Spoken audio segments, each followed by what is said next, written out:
dia 16 de março de 2021, são 10 horas e 42 minutos.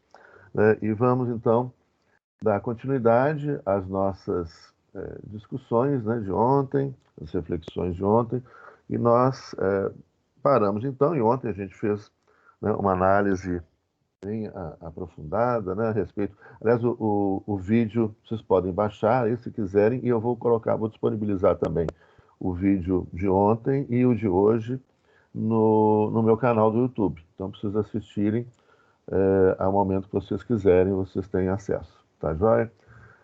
Então, ontem nós começamos a falar de uma racionalidade moderna, ou seja, como que esse sistema mundo moderno, ele constrói uma racionalidade própria, que é uma racionalidade que se torna hegemônica.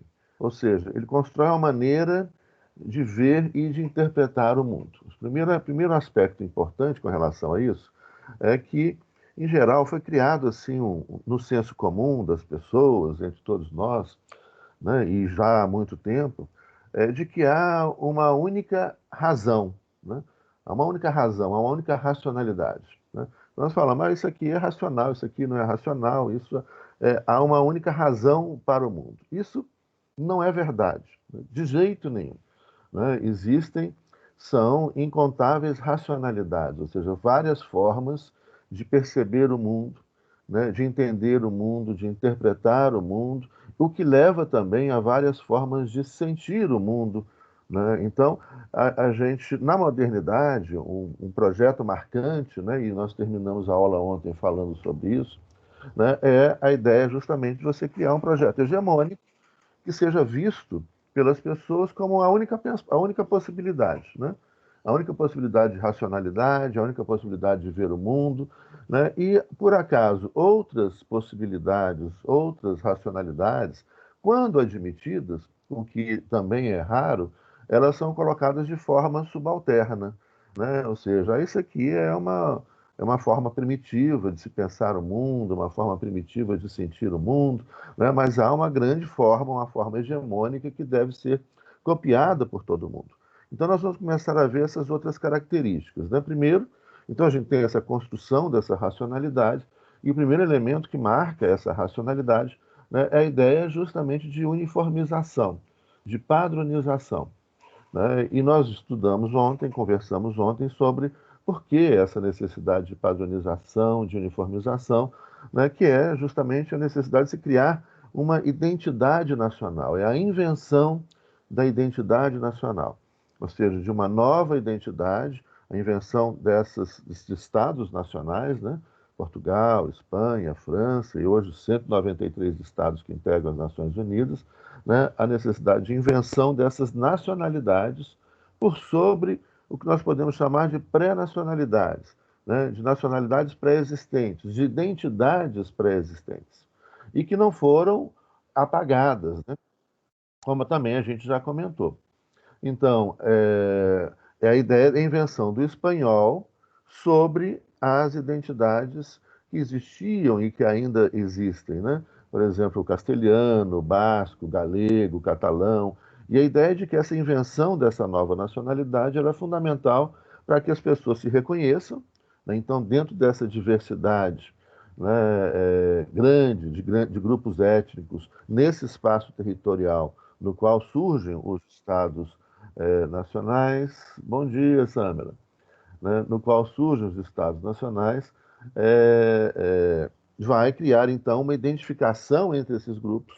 E no momento em que você gera uma identificação entre esses grupos, criando uma identidade, né, por sobre essas pré-identidades, você permite que haja uma identificação com o poder do Estado. Tá? Então, esse é o principal objetivo que nós mencionamos ontem. Né? Para que a ideia era simplesmente, olha, se o cara é catalão, por que ele vai reverenciar e obedecer uma rainha que é castelhana? Né? Se a pessoa é basca, por que ela vai reconhecer uma rainha castelhana? Então é necessário inventar uma identidade comum para todos esses povos, né? A identidade espanhola, para que então haja um reconhecimento desse poder hierarquizado, centralizado. Bom, o segundo ponto, então, né, é uma lógica binária de subalternização do outro.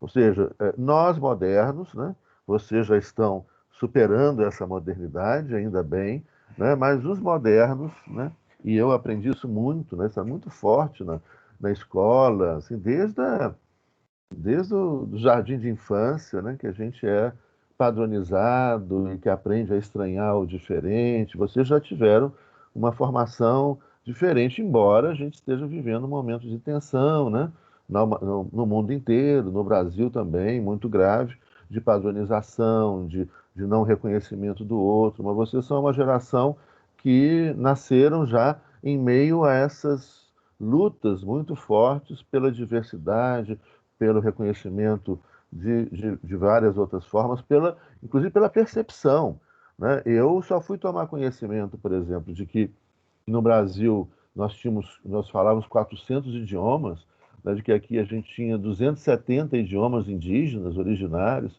né, que a gente convivia com essa imensa diversidade, né, que existiam povos quilombolas, né, mais de 2 milhões de quilombolas no Brasil, né, que eu vivia numa cidade como Belo Horizonte, tem 3 quilombos urbanos. Eu não sabia nada disso quando eu tinha a idade de vocês, né?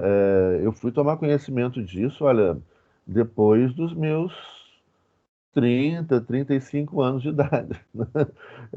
Aí fazendo doutorado, estudando, pesquisando, que foi justamente o momento, né, final do século XX, início do século XXI, onde isso ganha muita força por causa da Constituição de 1988, que coloca lá um dispositivo, né, pequenininho no ato das disposições constitucionais transitórias sobre os povos quilombolas e põe alguns poucos dispositivos, né, na Constituição de 88 sobre os direitos dos povos indígenas. E aí então a gente começou a estudar isso e começou a descobrir, só para vocês terem uma ideia, o livro que eu estudei, né, sobre a história do Brasil, ele tinha desenhos de índios, né, brasileiros com aquela roupa dos índios da América do Norte, para o frio. Então você via índio de mocassim, com manga comprida, com a camisa assim, né, com umas coisinhas assim, com calça comprida, imagina, né? Calça comprida e manga comprida na Amazônia, né, nos trópicos, no Brasil. E a gente via aquilo e achava que índio era tudo índio, nos Estados Unidos, no Brasil, no Canadá, em qualquer lugar, né? Então, é uma mudança importantíssima, né, em que vocês já nasceram, então, felizmente para vocês, dentro dessa compreensão mais ampla do mundo. Tem uma mãozinha levantada aí. Rodrigo, pode falar, Rodrigo. Professor, a gente pode falar que essa formação dos estados nacionais foi o que fez com que a Europa conseguisse invadir outros lugares do mundo, porque em unidade eles acabaram conseguindo chegar até povos que não tinham unidade? Uhum, exatamente, correto. Né? Lembrando que essa unidade territorial dos Estados Nacionais, a primeira instituição, né, moderna que é construída são justamente os exércitos nacionais. Então você imagina só, na época do feudalismo, cada senhor feudal tinha o seu próprio exército.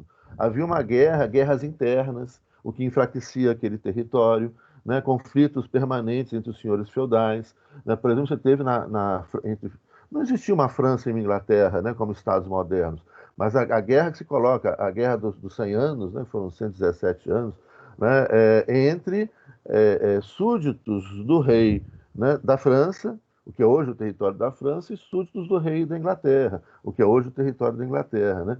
E alguns desses súditos, né, senhores feudais, que vão trocar obediência entre reis. Então era uma confusão, né? E isso gerava muita divisão, muitos conflitos. Então, é um aspecto fundamental, né? A viabilização da economia, do comércio, e quais são as instituições criadas por esses estados nacionais? Né? A moeda nacional, então uma moeda comum que facilita o comércio naquele território e facilita também o comércio internacional, o desenvolvimento do capitalismo, né? A criação de um banco, né, nacional, de um banco central, né, que vai emitir moedas de forma padronizada para todo aquele território nacional, a criação de um exército nacional. Então, todas aquelas forças que estavam descentralizadas, né, cada senhor feudal, barão, conde, duque, cada um com seu exército, agora se reúne tudo em um único exército nacional. né? Então, você imagina a força, né? A força econômica, a força militar. E os exércitos nacionais são fundamentais para o desenvolvimento do capitalismo. Está aí algo que a gente falava também, né, nas aulas anteriores, de como o Estado moderno é que viabiliza a economia capitalista. Não haveria capitalismo sem Estado.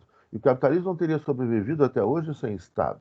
Então tem essa bobajada aí que se fala, né, olha, se acabar com o Estado, uma coisa é, nós vamos discutir isso mais adiante, é o Estado mínimo na economia. Isso é um projeto liberal. O Estado não regular a economia. Nós vamos estudar isso detalhadamente, vai chegar o momento da gente estudar isso, etc. Agora, o Estado, ele cumpre uma função fundamental na manutenção da ordem pública, na proteção da propriedade privada, né? Então, a polícia estatal, né? Isso é uma outra instituição criada pelos Estados modernos. Essa polícia estatal, ela nasce para proteger a propriedade de nobres e burgueses, né?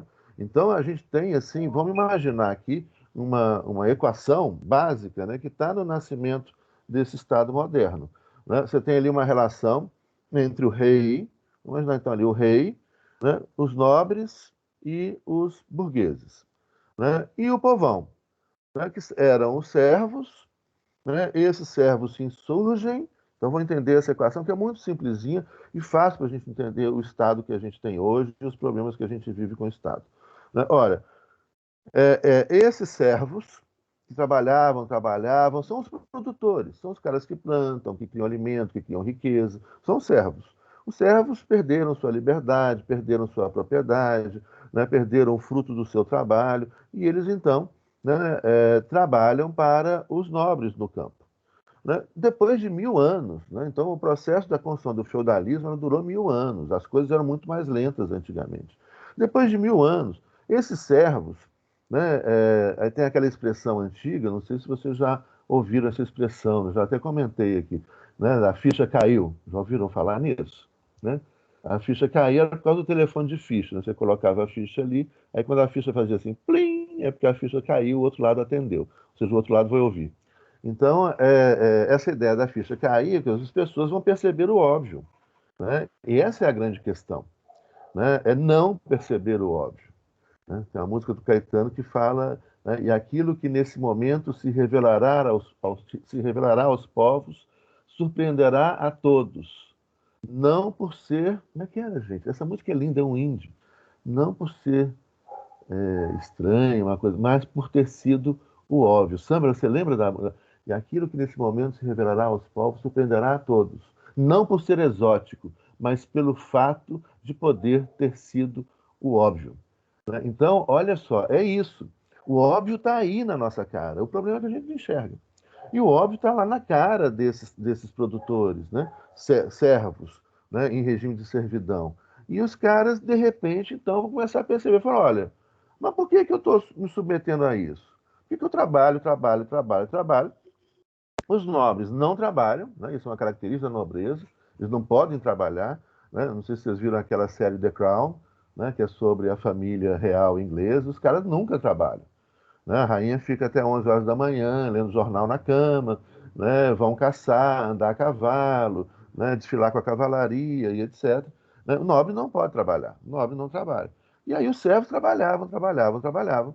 E eles que geravam riqueza, eles que geravam alimento e não, não tinham direito ao que eles produziam, não tinham direito nem à terra que eles produziam, né? E aí um certo dia a ficha cai e fala, olha, qual é? Estão me fazendo de bobo, né? Aí depois de 1000 anos, os caras acordaram e falaram: olha, não, eu não vou aceitar isso. E eles se insurgem contra os nobres. Aí, né, nesse momento, os nobres se aproximam do rei, né? Chega lá e fala: ó, meu rei, né, é o seguinte, esses servos, esses caras aí, tudo comunista, né? Esses comunistas aí estão se insurgindo contra a gente, né? E aí eles estão querendo o fruto do trabalho deles, estão querendo a terra que eles trabalham, eles estão querendo liberdade, eles estão querendo direito à privacidade, né? O nobre podia ficar, quando tinha casamento no campo, o nobre podia ficar com a noiva, né, o nobre, o barão, o duque, se ele passasse lá no casamento de um servo dele, gostou da noiva, ele tinha direito de ficar as primeiras noites com a noiva. Os caras não tinham direito à privacidade, à intimidade, né, na casa que eles moravam, na família que eles tinham. Não tinham direito à terra que eles produziam, não tinham direito ao fruto do trabalho deles, né? Isso, Sandra. Tudo comunista e tudo bruxo. As mulheres eram bruxas e os homens comunistas. As mulheres eram comunistas também, né? Mas as mulheres eram. Depois eu vou explicar para vocês essa questão que é muito importante, que é a invenção dessa ideia de bruxa, né? Que está na base da formação também da modernidade. Então, esses caras começam a se rebelar. Quando eles começam a se rebelar, os nobres se aproximam do rei e falam: Ó, meu rei, os caras estão implicando com a gente. Então, o que é esse momento de formação do Estado moderno? O que o rei vai fazer? Ele vai unificar todas essas forças dos senhores feudais, né? Algumas vezes à força, que alguns senhores feudais. Não é um processo assim, né? Limpo, tranquilo, rápido, não. É com muita tensão, muito conflito, etc., muito confuso.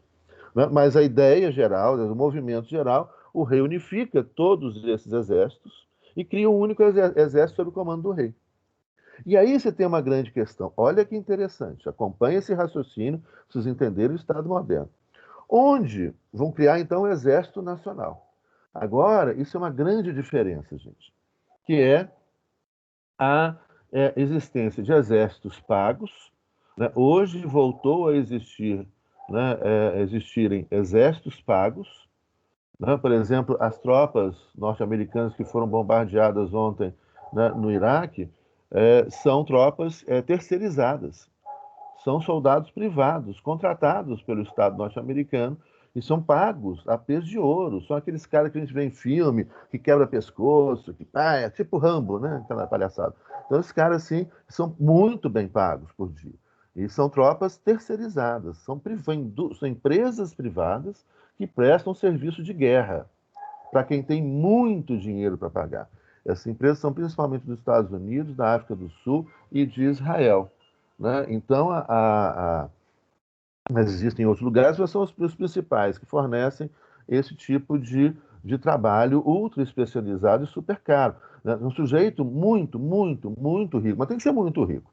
Se ele quiser comprar uma empresa de fazer guerra, né, ele compra caças, mísseis, soldados hiper treinados, comandos super treinados, né, e isso as grandes empresas privadas, né, por exemplo, na África, fazem isso. Né? Uma coisa que, por exemplo, o coltan é uma liga metálica que é usado para fabricar os computadores que vocês estão usando aí, esses celulares, né? Ele é hiper resistente ao calor. Então, o coltan é o que eles chamam de terra rara, né? Hoje está sob muito domínio chinês que compra, né? A China não vai, invade e mata, não. A China compra. Mas a Europa invade, mata e toma. E no Congo, no norte do Congo, tem muito coltan. E esse coltan, o que eles fazem? Por exemplo, o que as empresas globais, transnacionais fazem? A região do norte do Congo tem essa liga metálica, né? Isso vale muita grana, isso é fundamental para a indústria tecnológica de celulares, computadores, etc. O que eles fazem? Essa empresa contrata uma empresa de guerra, né? Uma empresa que faz guerra, que tem, então, portanto, caças, mísseis, soldados hipertreinados, tanques, lança-mísseis, etc., contrata isso e oferece esse exército privado para uma liderança étnica corrupta, né? Um líder do norte do Congo, corrupto, que vai ser pago por eles também, que vai, então, assumir esse exército.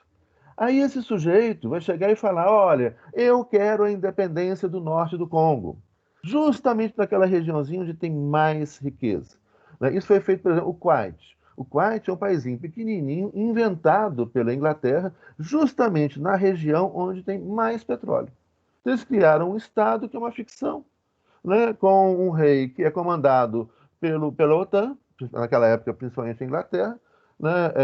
E faz o jogo deles e manda o petróleo para eles.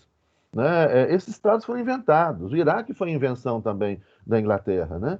Ali você tinha a Arábia Saudita, também foi uma invenção da Inglaterra. Né?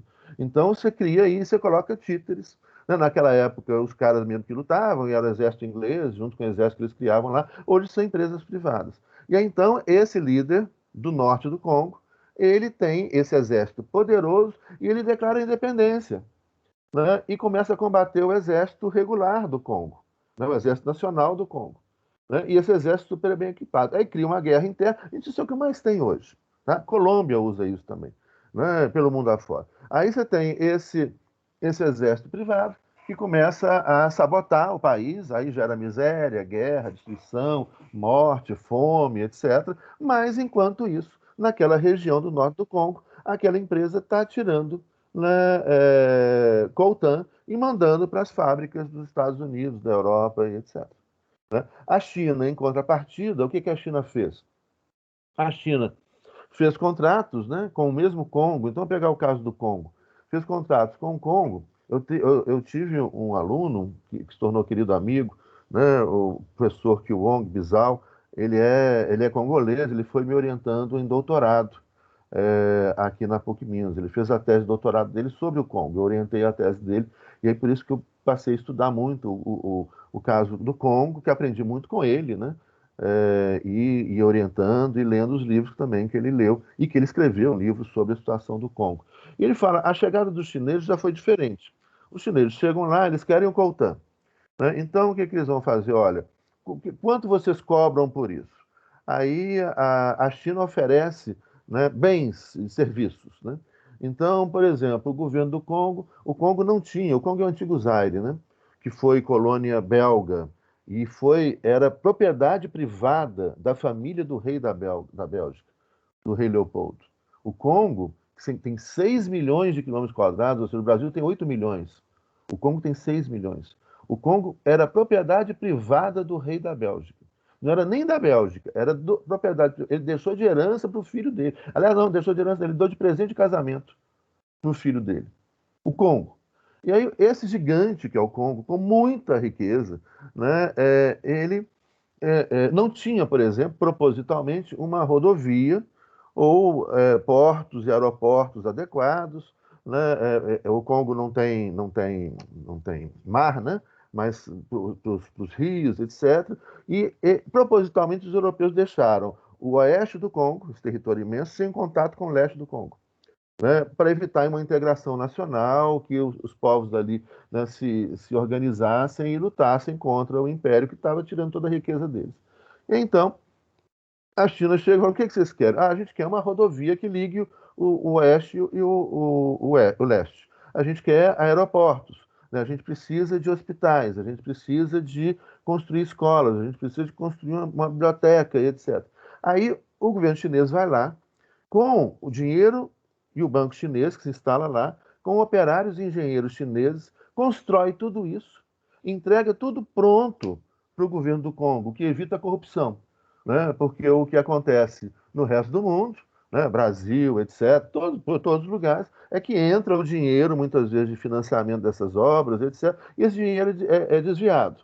Então, por exemplo, eles contam que a ponte Rio-Niterói, né, foram pagas 3 pontes e construída uma, né? 2 foram embolsadas, né, pelos generais lá do poder na época da ditadura do Brasil. Um coronel Andreasa, né, que era um coronel, né, que dizem que roubou 2 pontes para construir uma ponte, né? Ou seja, gastou 3 pontes para construir uma ponte. Isso é muito comum, né, pelo mundo afora, né? Infelizmente. Em alguns lugares mais do que outros. Então, a China, com esse contrato que a China fez com o Congo, evitou o desvio do recurso, né? O governo teve as obras, o povo recebeu as obras que os chineses construíram.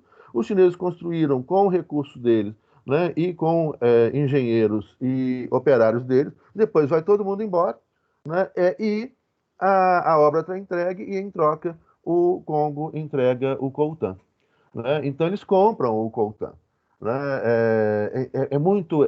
A ação chinesa é muito comercial, e ela está ficando muito clara com essa guerra que começa agora. Começa não, que tem está se escalando rapidamente, né, no Oriente Médio, na Ucrânia, ou seja, envolvendo ali, né, o que vai se conformando aí, que a gente começa a perceber, eu tenho acompanhado isso diariamente, é que há um conflito cada vez mais forte, né, contra a Rússia, né, vindo da Turquia, com o apoio da OTAN, né, e da Ucrânia, com o apoio da Turquia e com o apoio da OTAN. Então, você tem dois frontes de guerra hoje, né, um que parte ali, né, na Líbia, né, que está ali. Líbia não, mentira, gente. Síria, né, na Síria, que está pertinho da Rússia, e da Ucrânia, que faz fronteira com a Rússia, contra os interesses russos. Então, a coisa está muito, muito perigosa, muito feia, né? Mas está aí. Sim, sim, Manuela, eles podem ser chamados de mercenários. Né? A primeira tropa de mercenários que foi oficializada, que existe ainda hoje, né? Mas ela é, de certa maneira, veja bem, são os mercenários franceses do exército Napoleão Bonaparte.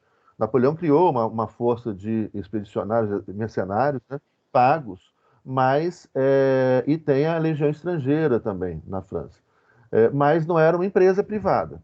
Eles eram pagos pelo Estado. O que você tem hoje é diferente. São empresas privadas, né, que são contratadas não apenas por estados para fazer guerra, mas por empresas, como é o caso que eu estou citando aí do norte do Congo. Né? Então, bom, alguém levantou a mão aí, quem foi? Fui eu, professor. Você queria te Bruno, vamos lá, perguntar Bruno. sobre aqueles tópicos que você listou para a gente. Você ainda está no segundo, não está? Isso, eu tô lento, mas eu vou acelerar, gente. Não, tranquilo. Eu queria te perguntar sobre o universalismo europeu. Acho Ah, que a não, gente vamos chegar tá. lá. Não, eu vou acelerar. Você sabe o que está acontecendo? É que eu tô com essa coisa de ficar preso em casa. Eu tô lendo tanto, estudando tanto, que eu não consigo parar de falar.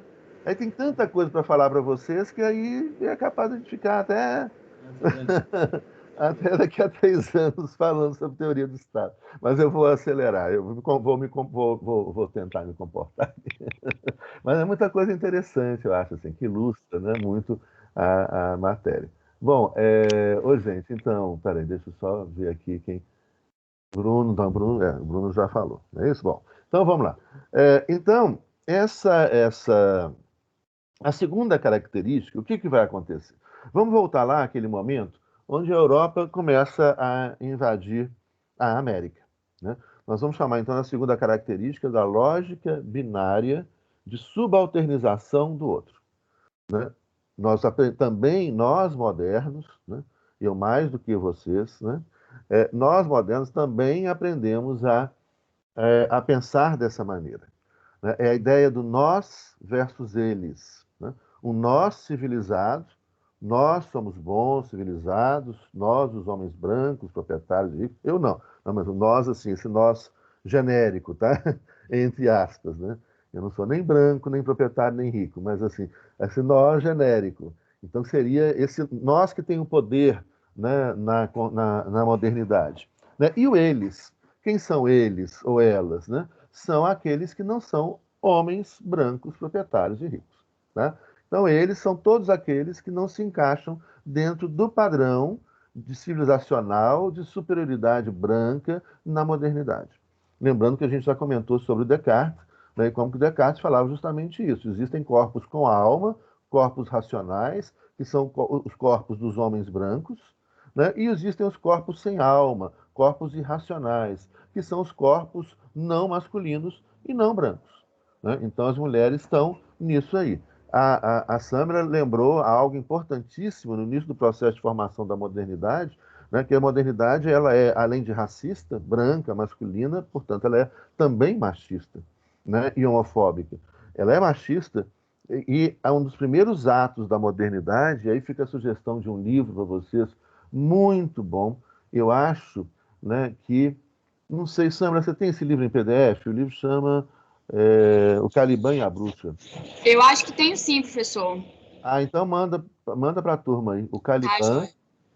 não é Talibã, não, tá, gente? Talibã são os afegãos lá que foram financiados pela CIA, né? E depois a CIA mata eles. Não são talibãs, né? São Caliban. O Caliban e a Bruxa. É, já escreveu aí. Obrigado, Sandra. Eu estou escrevendo aqui, você escreveu. Ótimo. O Caliban e a Bruxa da Silva Federici, que é uma pesquisadora, professora italiana, feminista, e que mostra como que a modernidade também se instaura com o desempoderamento da mulher, né? Por que isso? Algo que nós comentamos ontem um pouco, né? Sobre o poder do feminino, né? Sobre o que é o feminino e o que é, portanto, atacado na modernidade. O feminino como sensibilidade, como tempo presente, como vida, como cuidado, né? Como cuidado com a vida, como cuidado com os filhos, como cuidado com a natureza, como conhecimento da natureza, o conhecimento das plantas que curam, né? Das raízes que curam, das plantas que alimentam, né? Então, olha só, isso aí, Luísa, né? Nós, homens brancos, eles, elas, mulheres, negros, LGBTQI, mas todo mundo que não se enquadra dentro do homem branco cis, né? É o que tem que ser, o que é o subalternizado, né? Nessa lógica do nós versus eles, dessa lógica binária de subalternização do outro. E a questão da mulher, né, isso, exatamente, Sandra. Então aí, né, a questão da mulher é que a mulher ela tinha muito poder. Por quê? Enquanto os homens iam para a guerra, né, e tinham até naquela época da Idade Média, assim, de castidade, né, tentavam prender, né, e aí você começa a limitação da mulher, né, o domínio do homem sobre o corpo da mulher. Então, veja bem, o poder da mulher é muito grande. Por quê? É a mulher que conhece a cura das doenças. Ela conhece as plantas, as raízes medicinais, né? Ela conhece o que você pode comer, o que faz bem, né? Ela conhece da vida, ela sabe cuidar da vida, e é o corpo dela que desenvolve essa vida, que gera essa vida. Então a mulher tinha o domínio sobre a natureza, sobre a vida na natureza, e o domínio sobre o seu corpo, que gera essa outra vida. Com o Estado moderno e a criação dos exércitos nacionais, das polícias nacionais, esse Estado passa a necessitar. Veja bem que isso não é uma novidade, se a gente for lá nos gregos antigos, né? E isso aí, daí porque a modernidade é uma reedição, né? Uma releitura da Grécia antiga, militarizada, machista, né? A cultura grega era extremamente machista, né? Você tinha tem um livro, um outro livro. Ô, gente, pois é muita informação, eu tenho que me conter aqui, mas esse livro aqui sim, vamos chegar mais adiante, Darwinismo Social, século XIX. Nós estamos ainda no século XV e XVI, mas vamos chegar lá, Sérgio. Né, também. Né, tem um livro que chama, um livro de uma teóloga alemã, protestante, ela chama Uta Hanke Heinemann. Heinemann. Ah lá, o livro chama Eunucos pelo Reino de Deus. Eunucos pelo Reino de Deus. É uma tese de teologia, vale a pena ler, porque é muito clara, fácil de entender e tem tudo a ver com o que a gente está vivendo e com o machismo. Eunucos pelo Reino de Deus. Lembrando que, né, hoje, com o Papa Francisco, né, a gente tem, né, uma transformação importantíssima na Igreja Católica com a recepção de mulheres, né, exercendo funções que na Igreja Católica eram só de homens, né? Então, por exemplo, hoje uma mulher já pode dar a hóstia, né, a consagração do vinho, do pão, né? Você tem mulheres na administração do Vaticano, na administração das arquidioceses. Aqui na Arquidiocese de Belo Horizonte, né, eu sou o presidente da Comissão Arquidiocesana de Justiça e Paz. A minha chefa, né, é uma mulher que é a chefa do VEASPAN, né, da Arquidiocese de Belo Horizonte. Então você tem uma transformação importantíssima, né, dentro da Igreja Católica, transformação essa que também já ocorreu, né, de maneira até muito mais radical, né, nas igrejas protestantes europeias, né, tradicionais, entre então presbiterianos, anglicanos, metodistas, né, luteranos, né, de forma distinta, né, de país para país, lugar para lugar. E nessa tese da Uta Heinemann, que é uma luterana, teóloga, ela escreveu essa tese em 1980. Ela foi muito atacada, né, pelos machistas, inclusive pelos machistas dentro da igreja, que faz uma leitura muito equivocada, né, de textos sagrados, uma leitura machista, é um olhar machista, que é um olhar grego. Então a tese dela, ela mostra o quê? Como que o machismo foi colocado dentro do cristianismo? E ela vai mostrar, na tese dele, não, classe social também, sempre, Maria Eduarda. Com a modernidade e a criação do capitalismo, tudo é classe social. Então, tudo tem fundamento, né, na formação do capitalismo, na opressão econômica, tudo começa aí. Tudo é uma justificativa econômica. Vou explicar isso também para você. Já vamos chegar lá com relação às mulheres, por exemplo, também. Né?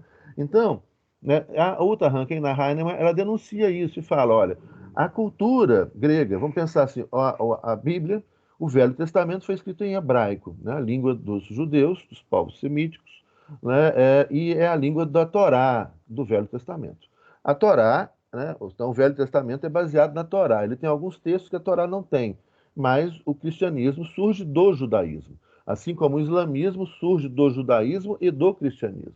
Então era, assim como já aconteceu no passado, para os três se entenderem muito bem, porque a base do cristianismo e do islamismo é o judaísmo, é a Torá, é o Velho Testamento.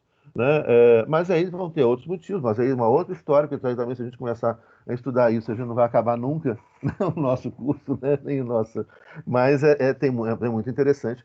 A fundação a mitologia hebraica na fundação da nação, né? Do povo judeu, né? Que seria a primeira, isso é interessantíssimo, gente. Talvez alguns identificam como a primeira teoria do Estado, né? Lá no Velho Testamento, nos mitos fundacionais, né, do povo hebreu, né, do povo judeu. Está ali a primeira teoria do Estado, a construção da nação, né, hebraica. Muito interessante. E depois do Estado hebreu. Né? Bom, mas isso aí a gente vai deixar para um outro momento. Então, a Uta Hagen, ela demonstra que esse machismo é uma distorção grave do cristianismo. Cristo não era machista. Cristo não era racista. Né? É óbvio que ele não podia ser nem machista, nem racista. Mas Cristo era judeu. Né? Então, portanto, Cristo não era antissemita, ele era semita. Né? E outras coisas mais. Né? Então, você tem uma distorção grave, que é uma distorção política, e aí todo o jogo político, nesses 2000 anos de história da igreja e etc. Né? E ela mostra que essa penetração machista é por forma do idioma grego. O Novo Testamento é escrito em grego antigo. E o grego antigo é muito machista. O idioma, a gente vê o mundo pelo idioma, né? A gente já falou isso. A gente vê o mundo pelo verbo, pela palavra e pelo significado das palavras. Então, o machismo, ele entra no cristianismo, essa é a tese dela, né? E ela mostra, né, todo esse machismo no cristianismo europeu daquela época. Em 1980, quando ela escreve a tese dela, ela é super combatida, hoje não mais, né? A tese dela foi traduzida para vários idiomas, né, e chegou a vários teólogos pelo mundo afora e influenciou grandes transformações. Né, mas quando ela escreveu, ela fala, em 1980, na Alemanha, as mulheres grávidas e as mulheres menstruadas eram proibidas de entrar na missa, na igreja. Olha que loucura! A mulher que está gerando uma vida, né, ou preparando para que a vida chegue, ela não pode entrar na igreja em várias cidades do interior da Alemanha, 1980. Veja bem que essa ideia que a gente tem do machismo islâmico, ela também é muito propaganda, não que não exista, existe muito machismo islâmico, muito machismo presente, né, na Arábia Saudita, no fundamentalismo islâmico, não no islamismo, mas no fundamentalismo islâmico. Da mesma maneira que há o machismo no fundamentalismo cristão. Da mesma maneira que há o machismo no fundamentalismo judeu. Né? O fundamentalismo é ruim em qualquer circunstância. Aqui fica, né, uma sugestão. Ah, gente, não está aqui. Onde está esse livro?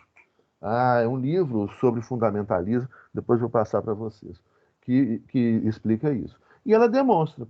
Né, os gregos eram tão machistas,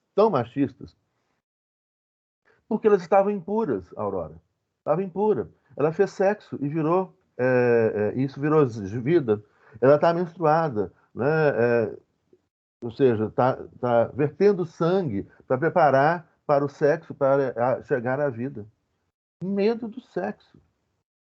Né? Olha que loucura. Né? E aí gera um monte de gente pirada. Né? E isso aí Freud explica, aí tem que estudar Freud. Freud é fabuloso, gente. Pode ler Freud sem medo. Porque ele é claro, ele escreve claro. Pode ler Freud.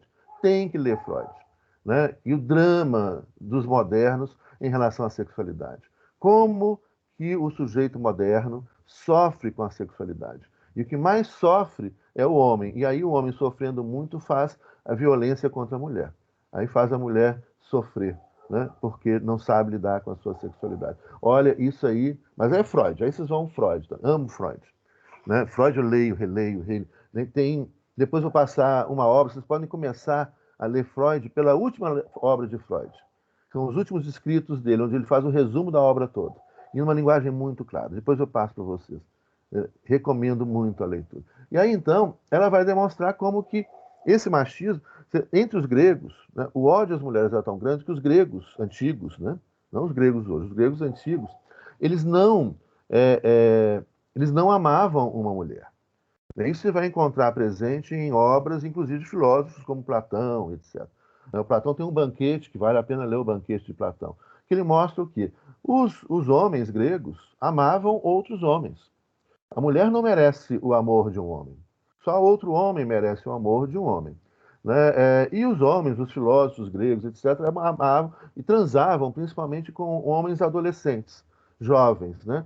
Que eram mais bonitinhos, etc. Eles transavam com os jovens, né, adolescentes e amavam um outro homem. A mulher era só para procriar. A mulher não tinha assunto para conversar com o homem, não tinha conhecimento, não tinha a mesma razão do homem, né? E então ela era apenas para procriar. E existia uma prática, que também vai em parte do Império Romano, né, mas entre os gregos, de que se o filho, né, se a mulher engravidasse, se nascesse uma mulher, né, você podia deixar essa criança, né, do sexo feminino para morrer, se alguém quiser pegar. Porque uma mulher não valia muita coisa. O homem é que vale. Porque o homem é que vai lutar na guerra, né? O homem é que tem força física maior do que a mulher para fazer, né? E para defender os interesses daquela cidade-estado grega. Então, isso é trazido de novo para a modernidade. E isso a Silvia Federici vai mostrar. O quê? As mulheres, né? Elas que vão procriar para gerar militares, para gerar homens para fazer a guerra. A mulher não fazia a guerra. Guerra não é coisa de mulher.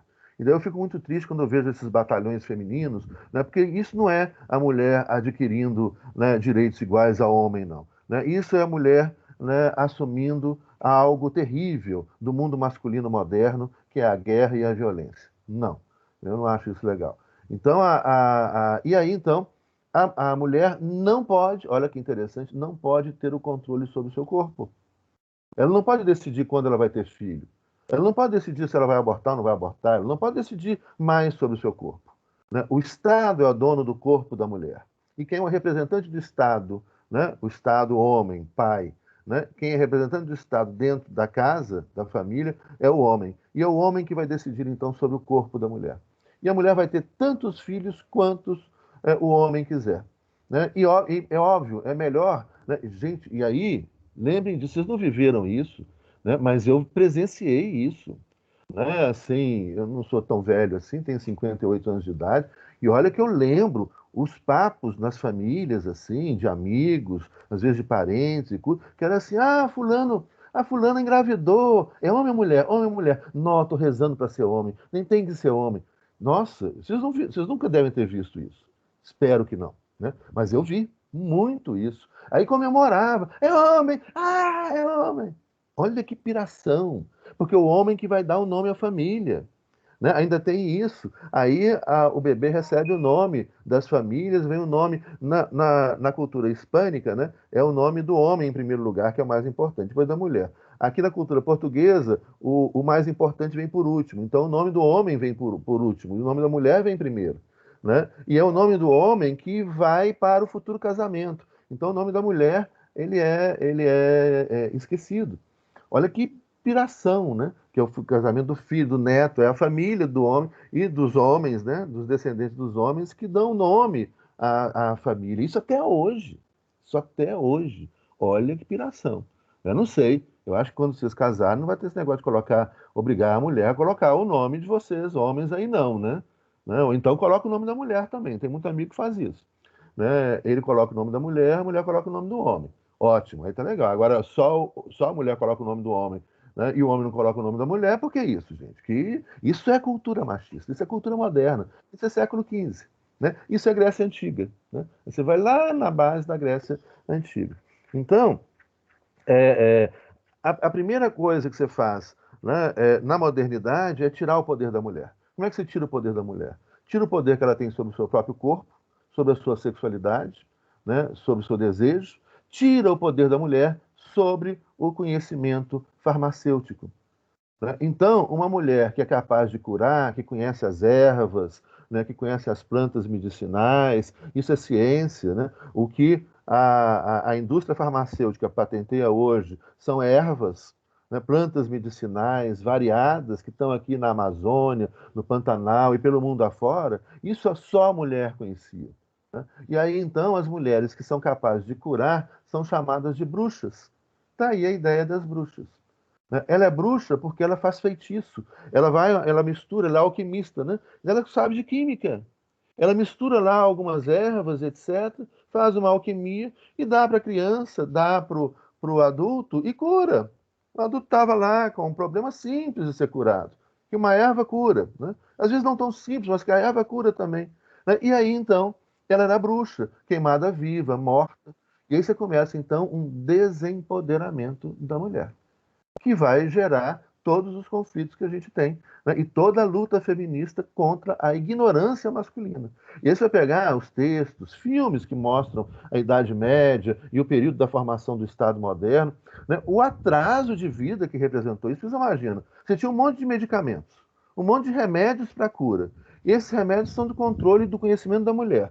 De repente, a mulher que conhece, né, que tem esse poder da cura, porque ela conhece, né, porque ela convive com a natureza, conhece as ervas, né, fez pesquisa empírica, né? Então, ela que conhece, ela é proibida e ela é morta porque ela tem um conhecimento. E esse conhecimento passa a ser considerado bruxaria. A bruxa é morta, o conhecimento morre com ela. E aí vem aqueles médicos, né, neandertais atrasados que fazem, que não curam coisa nenhuma. E você tem um retrocesso, né, no conhecimento europeu enorme. Conhecimento esse, por exemplo, que não é rejeitado no mundo islâmico. A medicina, né, no mundo islâmico, a matemática, isso é outra coisa importantíssima. No mundo islâmico oriental, a cartografia é muito mais avançada, a arquitetura, né, a engenharia do mundo árabe, né, na Idade Média, é muito, e durante o início da modernidade, muito mais avançada do que a europeia. Você pega um castelo construído no sul da Espanha pelos muçulmanos, né, o castelo de Granada, por exemplo, o Alcazar, e pega um castelo construído por um engenheiro europeu. Né, pega uma cidade árabe, né, você tinha, né, eu visitei esse castelo na Andaluzia, você tinha água corrente em todos os cômodos do castelo. Nem sonhar em um castelo europeu, né, para resfriar, porque era muito quente.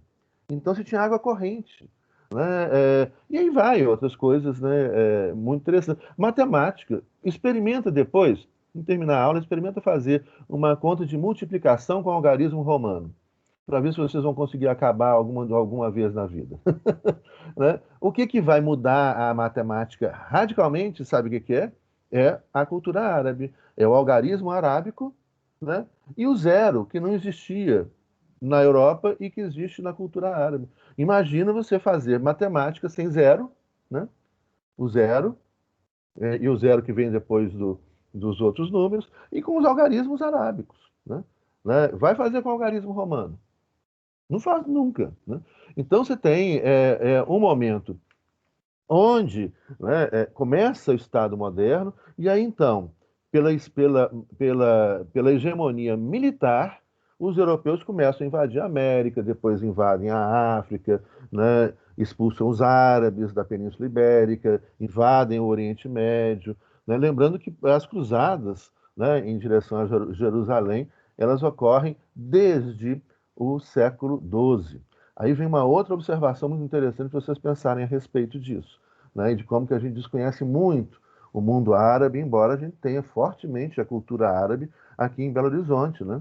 A gente tem muita imigração árabe, principalmente sírio-libanesa, né? A gente tem clube sírio-libanês, né? Tem muitos imigrantes libaneses e árabes, né? Uma cultura fortíssima, avançadíssima e presente entre nós, mas que foi, enfim, na modernidade, né, foi apagada e atacada pelos europeus, né? E isso é uma das explicações do surgimento do fundamentalismo islâmico, né, por causa das invasões europeias sucessivas. Imagina só, imagina que hoje os Estados Unidos têm tropas em Tikrit. Tikrit era a terra de Saladin, né, Saladino. Já devem ter ouvido falar em Saladino. A gente não estuda muito história árabe, mas deveria estudar, mas a gente estuda a história das cruzadas. Então, né, Saladin é uma grande liderança árabe, militar, muçulmana, né? E ele nasceu em Tikrit. Tikrit é a terra também do Saddam Hussein, né? Hoje fica no Iraque, que é uma invenção dos ingleses, né, que é a Mesopotâmia. Para vocês terem uma ideia, na Mesopotâmia, há 6.000 anos atrás, você já tinha, né, cidades com milhares de habitantes, já tinha cerveja, tinha vinho, né? É um povo muito mais sofisticado do que a gente. Você imagina só, de beber cerveja há 6.000 anos atrás, né, o povo é muito legal, né? Imagina. Né? Os europeus nem sonhavam, os alemães nem sonhavam em tomar cerveja. E hoje eles dizem que a cerveja é alemã. Não, a cerveja é da Mesopotâmia, é iraquiana. Não existia Iraque naquela época. Assim como o vinho, né? Também, né, surge nessa região, né? E muitas outras, né, culturas importantes e sofisticadas. Então você tinha ali a invenção, né, desses Ih, me perdi. Eu comecei a pensar em cerveja, gente, um problema. Você viu que eu comecei a dar. Mas só sexta-feira. Ainda mais, gente, ainda mais de preso em casa, a gente não pode tomar cerveja todo dia.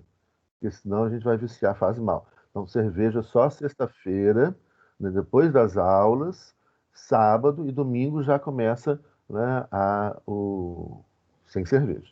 Cerveja só sexta e sábado, moderadamente, bem geladinho, né, Sandra? Aí então, né, nós estamos falando dessa rejeição, né, da mulher, etc. Bom, vamos voltar então para a nossa linha aqui. Então essa modernidade ela restaura, né, restaura isso, né, e começa então essa subalternização do outro. Você cria uma lógica que é uma lógica que nos acompanha até hoje, né? Veja bem, como é que é importante essa lógica. Quando os europeus invadem a América, né, eles chegam aqui, e aí tem, nos livros que eu já recomendei do Henrique Dussel, né, muitos relatos interessantes que mostram como que esses europeus interessantes e macabros, né, horrorosos, tristes, né, da violência perpetrada pelos espanhóis, né, pelos portugueses, ingleses, franceses, holandeses, contra os habitantes, os milhares de civilizações que aqui existiam. Nós mencionamos que só no século XVI foram cerca de 20 milhões de pessoas mortas pelos invasores europeus. No século XVI e XVII foram 70 milhões. Isso foi tão impactante que mudou o clima da Terra. 70 milhões de pessoas mortas de uma hora para outra, né, e uma, sim, lógica binária. Então, esses caras que chegam, uma pergunta que a gente tem que fazer: será que esses soldados espanhóis que chegaram aqui primeiro, né, e depois vieram os outros, será que eles são a explicação disso, ou seja, a explicação da violência na modernidade, a explicação da violência hoje, é simplesmente porque eles são maus? Ah, o fulano faz isso porque ele é mau. Será que é isso? Olha, em primeiro lugar, nós precisamos conversar sobre a maldade, sobre o mal. O mal está entre nós, mas isso é uma discussão, né, filosófica, teológica, que nós não vamos fazer agora. Podemos fazer depois, se vocês quiserem, mas não vamos fazer agora. Mas é importante a gente pensar sobre o mal. O mal está aí. O ódio está entre nós, o mal está entre nós, né? E a gente precisa entender isso do ponto de vista filosófico, psicológico, né, psicanalítico, que é também filosófico, né, e teológico, né? Nós estamos numa pontifícia universidade católica. A gente pode discutir isso mais adiante, quando chegar o momento. Mas, né, a gente não vai chegar e falar: olha, os portugueses são maus. Eles chegaram aqui matando todo mundo que eles são maus, torturando todo mundo que eles são maus. Os espanhóis são maus. Não é óbvio que não é isso, né? O que explica isso? Né? E não é essa maldade encarnada na pessoa, né? O indivíduo é mau. Por que ele faz tanta maldade? Aí é uma pergunta, né, mais adequado, por que ele faz tanta maldade? Aí a explicação está na lógica binária subalterna, que é a maneira como nós modernos, todos nós, aprendemos a pensar, né? Então, de alguma maneira, todos nós, se não tomarmos cuidados, estamos aptos a cometer maldades com o outro. Por que isso? Olha só, esse soldado que chegou ali, o Frei Bartolomeu de las Casas, né, um frei que foi bispo de Chiapas, no sul do México, no século XVI, né, ele esteve aqui no mundo hispânico, né, no espaço, né, onde o Império Espanhol invadiu e conquistou, né, e ele faz um escrito, gente, e faz uma carta ao rei da Espanha denunciando as imensas violências cometidas pelos espanhóis aqui, né? Sim, é sobre lógica binária, né? As imensas violências cometidas pelos espanhóis aqui. E ele escreve uma carta ao Papa e ao rei, denunciando isso. O livro dele, hoje disponível, vocês encontram na internet, gratuitamente, não tem mais direito autoral, porque já tem 500 anos, né? Mas ele vai fazer essa denúncia. Então, ele vai contar o quê? Que os soldados espanhóis, eles faziam filas de pessoas que eles chamavam de índios, né? Índio não existe, existem pessoas com culturas diferentes, né? Existem Aimarás, Quechos, Tupinambás, Guaranis, etc. Né? Fazia fila de pessoas para, no momento de folga, treinar com a espada e ver quem conseguia arrancar a espada do corpo no único golpe de espada. Essa era a diversão dos soldados espanhóis, né? Arrancar a cabeça do corpo do índio, né, com um único golpe de espada. Né? As mulheres indígenas eram estupradas, né, sempre. Elas eram ordenhadas, se tirava o leite das mulheres para que elas não pudessem alimentar as crianças, porque já tinha, segundo eles, índio demais. Então, as crianças eram dadas de alimento para os cachorros. A violência era tanta, a violência contra a mulher indígena, e depois, né, com o sequestro de mulheres africanas na África, né, trazidas em navios, né, pelos portugueses e espanhóis para a América, né, a violência contra as mulheres africanas e contra as mulheres indígenas era tanta que essas mulheres começaram, olha que desespero, a matar os seus filhos ainda na barriga. Por quê? Porque elas não queriam que essas crianças nascessem num mundo tão absurdo, de tanta violência, inexplicável, né, para esses povos. Inexplicável. Por que os caras, assim, sem mais nem menos, eles chegam e começam a cortar a cabeça de todo mundo? Por que eles vão tirar o leite do meu corpo? Por que eles vão dar uma criança recém-nascida para os cachorros comerem? Ou seja, a violência cometida pelos europeus, ela é tão grande, né, que ela leva ao desespero, né? Ela leva a essas. Olha, eu não vou. A mulher se matava, matava o filho, porque eu não consigo viver, claro, não consigo viver nesse pesadelo, né? Isso é a descrição do inferno. Eu acho que Lúcifer, o capeta, não conseguiu imaginar nada pior, né, do que o ser humano fez, ou faz ainda aqui na Terra. E eu acho que não. Afinal de contas, Lúcifer é um anjo caído, né? Ele já foi anjo. Eu acho que o que o ser humano, a maldade que o ser humano é capaz de fazer é impressionante. E por que esses caras fazem isso? Aí que está a grande questão. Uma das explicações, é óbvio que a questão é complexa, envolve um monte de questão, mas uma das explicações é a racionalidade, a forma como nós, modernos, aprendemos a ver o mundo. Né? Como eles eram vistos? Eles falam, existe nós, homens brancos europeus. Nós somos seres racionais, civilizados, superiores, nós somos melhores. Esses outros, né, eles têm um fenótipo diferente, uma aparência diferente, eles podem até parecer gente. Né? Eles têm dois bracinhos, mãozinha, com dedinho, né, perninha, etc. Né? Mas parece gente, mas não é gente. Eles não têm alma, não tem problema matar. Igual a gente mata uma galinha para assar e para comer, né? Igual a gente mata um boi para fazer um churrasco, a gente pode matar esses caras. Né? Mas, além de tudo, a carne deles não é boa também. A gente não vai comer, eles parecem ser humano. Né? A gente tortura, mata, tortura, estupra, né? Mata, tortura, estupra. E isso que é feito em 500 anos, até hoje. Até hoje, tem pessoas fazendo isso com os povos originários, com os indígenas, no Brasil. Pelo interior afora do Brasil. Até hoje você tem violência. Até hoje você pegar o número, e são pesquisas recentes, o número de mulheres estupradas, né? É a violência, é a covardia maior, né, que os homens fazem, né, em relação às mulheres, a maior expressão desse machismo moderno. O número de mulheres estupradas entre as mulheres de povos originários no mundo, não é só no Brasil, não, é muito superior, mas assim, muito superior do que outras mulheres. Ou seja, então a chamada mulher selvagem, ainda hoje no Brasil, é a mulher preferencial para ser estuprada pelo homem branco. O grupo entre as mulheres indígenas é onde mais há estupro. No Brasil, em toda a América, do Canadá ao Brasil, né, é onde mais há estupro entre mulheres selvagens. Por quê? O que se constrói, então, ali? Essa lógica binária. Existe o eu masculino branco, racional, superior, e existe o outro. O outro, ele parece gente, mas não é. O outro é selvagem. A mulher é considerada natureza selvagem.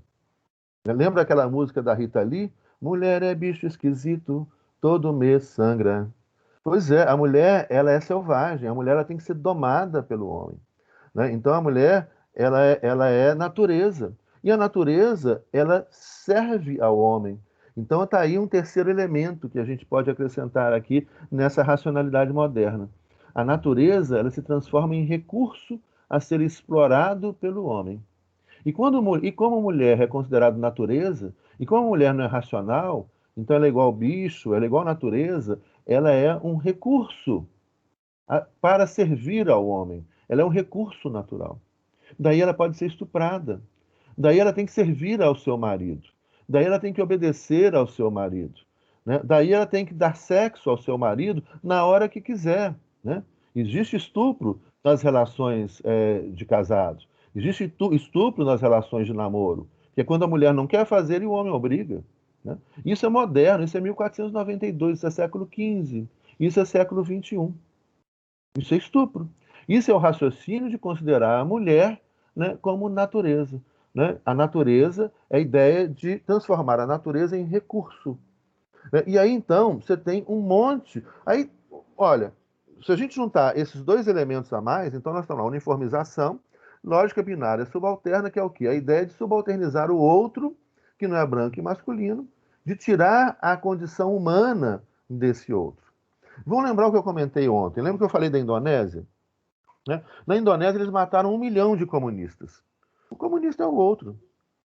O outro é aquele que não se enquadra dentro da racionalidade branca, masculina, moderna, é aquele, de alguma maneira, considerado inferior, do qual, então, é retirado a sua humanidade.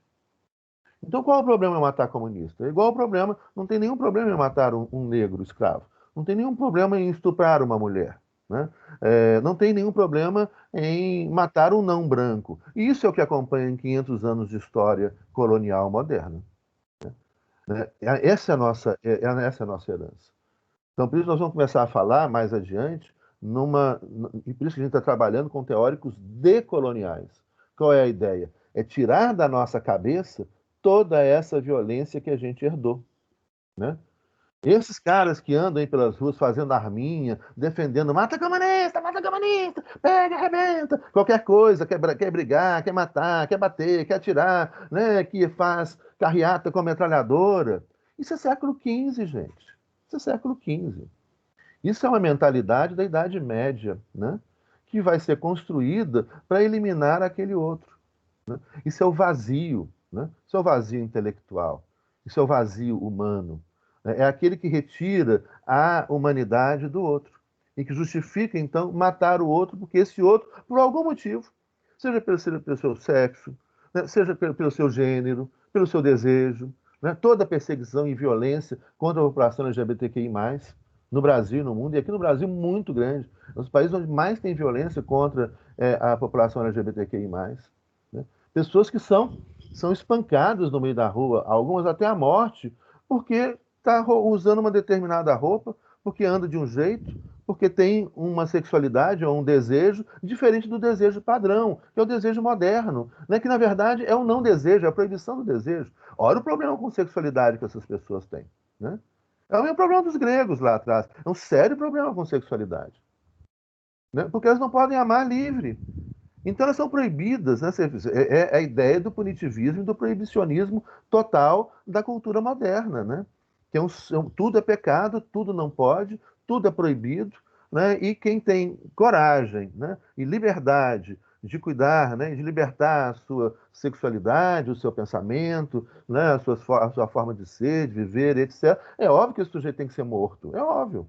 Ele é uma grande ameaça, né, ao meu mundinho de proibições, onde eu não posso nada. Né? E se você proíbe uma pessoa de tudo, aí já vamos voltar a Freud. Ou vontade de falar de Freud, mas eu não vou falar de Freud agora. Mas depois eu vou passar um texto para vocês, que é um texto lindo de um psicanalista, mas que ele explica, né, a estrutura psíquica do sujeito moderno de uma forma muito clara, muito clara.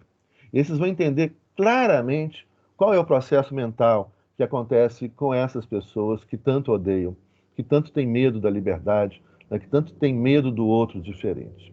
E como isso é uma construção moderna. Isso é uma construção da psique moderna. Então, o que você está construindo aí é uma forma de ser, de sentir e de pensar moderna, que se funda na uniformização, no estranhamento do outro, né, que se funda na lógica binária e subalterna. Está aí, gente. É só olhar o Brasil, totalmente binário, uma população dividida, né, entre o bem e o mal. E falar, eu sou do bem, você é do mal, o cidadão do bem, né, o tal cidadão do bem, que na verdade é o cidadão de bens, né?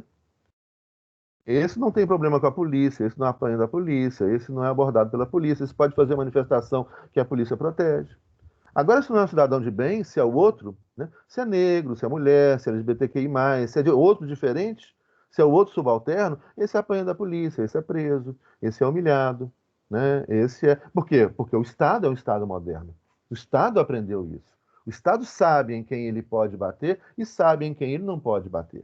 O Estado sabe quem ele pode reprimir e sabe quem ele não pode reprimir. Sabe muito bem. Né? O Estado sabe quem é que passa baculejo todo dia, né? Tem cor, tem bairro, tem poder aquisitivo, né? E quem nunca passa baculejo e se sente protegido. Né? E então isso é uma questão muito interessante. O Estado moderno está aí. Né? O Estado moderno está aí. Né? Então, vamos. Então você tem lá essa ideia. Então nós estamos aí, já temos 3 elementos, né? Vamos voltar aqui. A uniformização necessária para a afirmação do Estado moderno. Então é muito fácil da gente perceber a uniformização, a padronização, a imposição de um idioma, né? E isso era muito maior. Né? Como eu digo, vocês tiveram uma grande sorte, né, em viver um momento arriscadíssimo, né? O mundo pode acabar a qualquer momento, por diversos motivos, mas ao mesmo tempo um mundo de transição, onde então, vocês têm a oportunidade de construir um outro mundo, sem violência, sem racismo, sem homofobia, sem machismo, um mundo de amor, de paz, de felicidade, onde todo mundo coma, more, trabalha, tenha saúde pública, educação pública, etc. Vocês podem, devem, têm a oportunidade de construir isso, porque esse mundo antigo, moderno, acabou. Né? Acabou. O que está aí é a carcaça dele, né, com algumas pessoas tentando fazer essa carcaça funcionar. Não vai. Acabou. Vocês podem ter certeza. Então a tarefa de vocês é construir outra coisa. Espero que vocês não construam a mesma coisa. Aí eu vou ficar muito bravo com vocês. Aí quando vocês estiverem no poder, eu vou lá xingá-los. Vocês não podiam fazer isso. A gente conversou em sala de aula. Né? Vocês não podem repetir o passado. Não cometam os mesmos erros, né, do passado. Então isso é o dever que vocês têm, né, gente? De construir outra coisa completamente diferente. Desapega. Eu vejo um monte de gente apegado a ideias do século XIX, do século XVIII. Desapega. Falhou, não funcionou, deixa de lado. Né? Nossa, para com isso. Constrói, é outra economia, a do passado não funcionou, é outra sociedade, é outros direitos, é outra coisa que vocês têm que construir. Por isso vocês têm que conhecer toda essa história do que não deu certo, para não repeti-la. Né? Então aí, vem aqui, tem algumas observações. O Samila, diga, sim, pode falar. A questão da uniformização, ela está presente principalmente aí no que o senhor levantou, então, na questão da língua, né, que foi padronizada, e a gente pode falar também a questão da Nova Espanha, quando eles se unificam e passam a ter identidade de uma nação? Sim, exatamente. Então você cria Ok. uma nova identidade, a imposição de um idioma, a imposição de uma religião, a imposição com a religião, com o idioma, a imposição de valores, de compreensão de mundo, de uma racionalidade específica, e você cria todo um aparato estatal para reprimir aqueles que não entram dentro dessa racionalidade. Uhum, Então, o direito é instrumento de uniformização. O direito penal é para punir os não adaptados, né? uhum, Olha só, pensa uma coisa. Brasil, há pouco tempo atrás, vocês conhecem o Djavan? Conhecem, né? Outro uhum. dia eu perguntei, gente, eu perguntei, aí Sim. tem mais tempo, eu perguntei para uma turma se conheciam o Chico Buarque. A minoria conhecia, falei, me deu uma dor no coração. Conhecem o Chico Buarque, né? Eu Claro, conheço. isso. Quem não conhece ainda, você tem que ouvir tudo de Chico Buarque. É um gênio. É um grande gênio. Poeta, músico, junto com outros gênios também. Mas, nossa, o Chico é demais. O Djavan, também, que é um grande compositor, cantor. O Djavan, quando ele era jovem, ele foi preso. Ele morava na periferia do Rio de Janeiro. Bairro pobre, negro, né? Ele estava na praça com um violão. E ele foi preso. Você Uhum. sabe por que ele foi preso? Porque ele estava na praça às 3 da tarde com o violão. E o Código Penal é o chamado, é o vagabundo, desempregado. Na época da ditadura, você tinha que andar com a carteira de trabalho no bolso, Uhum. né? E se você, outro dia isso aconteceu aqui em Belo Horizonte, uma manifestação. Terrífico, né? Isso aí, nossa senhora. Né? E aquele que não conseguia emprego? Tinha emprego para todo mundo? Tem emprego para todo mundo? Né? E o cara que é músico, ele era músico, gente. O trabalho dele era fazer música, cantar música. Ele é músico. E foi preso por ser músico negro numa praça pública da periferia do Rio de Janeiro, às 3 horas da tarde. Então é isso. O Estado sabe muito bem quem tem que ser perseguido. Se ele fosse branco, com um violão, na Zona Sul, em Ipanema, na praia, não ia acontecer nada com ele. Né? Quantos adolescentes em Ipanema com violão, né, na praia? Não aconteceu nada com eles. Né? Então, isso é a lógica binária de subalternidade. Existe, isso é criado no Estado moderno. E, infelizmente, é uma herança que vem até hoje. Estados Unidos da América, né? Já mencionei isso para vocês. 1/3, ou seja, a chance de uma criança negra ser presa na vida, uma criança negra que nasce hoje nos Estados Unidos, a chance dela ser presa durante a vida dela é de 33%. 1/3 da população norte-americana já passou pela cadeia em algum momento da vida. Né? Então você sabe muito bem para quem que o sistema penal é construído. Né? Então isso é muito moderno. Isso o direito faz, portanto, essa uniformização, esse padrão. Né? O Brasil, na época do Império, a gente comentou também isso, nós começamos a importar pessoas brancas da Suíça e da Alemanha. Né? A cidade de Nova Friburgo, no Rio de Janeiro, nas montanhas, né? Ela é chamada de Nova Friburgo, que vem do nome Freiburg, que é uma cidade, que existe uma cidade da Alemanha com o nome Freiburg, existe uma cidade da Suíça com o nome Freiburg. Né? E muitos suíços brancos foram para o Rio de Janeiro para branquear a população brasileira. Eles queriam criar uma identidade nacional para o Brasil, assim como a Argentina fez o mesmo, né? Um Brasil europeizado, branco, onde os negros não tinham direitos e os indígenas também não tinham direitos. Nós estamos no Segundo Império, né, do Dom Pedro II. Na Argentina, né, eles queriam forjar um Estado nacional argentino, branco e europeu. Você vai em Buenos Aires hoje, né, Buenos Aires é uma cidade totalmente europeia. Né? Ela não fica nada a dever a Madrid, a Paris, é uma cidade linda, toda europeia, toda arrumadinha, assim, coisa tudo. Agora, quem é que está lá? Foi tudo, né, europeizado. Os cafés, né? Até a polícia de Buenos Aires usa um galo francês assim no escudo deles, né?